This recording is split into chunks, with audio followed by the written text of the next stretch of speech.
এটা অবশ্যই খুব আনন্দের, কারণ আমরা যারা এই বাংলাদেশ সিনেমা ইন্ডাস্ট্রির শুরুর দিকের যারা এখানে শুরু থেকে আমরা যে এই শেষ পর্যন্ত যারা যখন ফিল্মের খুব রমরমা অবস্থা, আমরা সবাই সেখানে উপস্থিত এবং আমাদের দ্বারাই এই ধরনের একটা সুন্দর বাংলাদেশের সিনেমা ইন্ডাস্ট্রি তৈরি হয়েছে।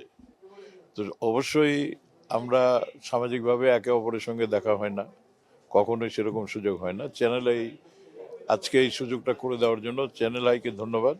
আপনারা যারা ক্যামেরার পিছনে রয়েছেন, আমাদেরকে দর্শকের সামনে উপস্থাপন করছেন, আপনাদের সবাইকে ধন্যবাদ জানাচ্ছি। এই এক লাইটেই নিশ্চিন্তে চলে দিনের পর দিন। Walton emergency bulb, the best emergency bulb.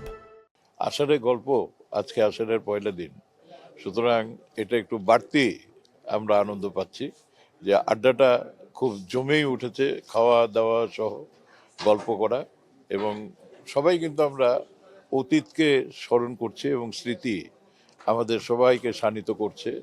যে সমস্ত ছবি দেখলাম, গান দেখলাম, আমরা সবাই যে গল্প করছি সবই পুরনো দিনের। সুতরাং আমরা যারা এখানে আছি আমরা কেউই পুরনো না, আমরা সবসময় নূতন, এবং যতদিন আমরা এই পৃথিবীতে থাকব, যারা আমাদের ছেড়ে চলে গেছেন তারাও আমাদের সঙ্গে এখন আছেন, আর আমরা আছি, সামনের দিকে পরের প্রজন্মও থাকবে। আমরা সবাই চাই আপনারা দোয়া করেন যেন আমরা আরো ভালোভাবে থাকতে পারি, সুস্থ থাকতে পারি।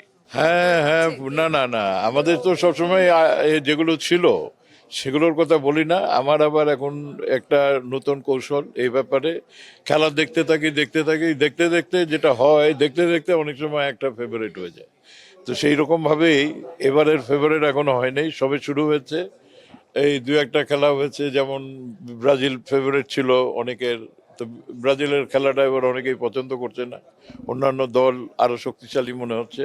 সামনের দিকে যখন সব শেষ হবে, যেটার দিকে নজর পড়বে আমার ভালো লাগবে, সেই দুইটাকেই আমি চিন্তা করব যে ফাইনালে গিয়ে ওয়ার্ল্ড কাপ জিতুক এবং রানার্স আপ।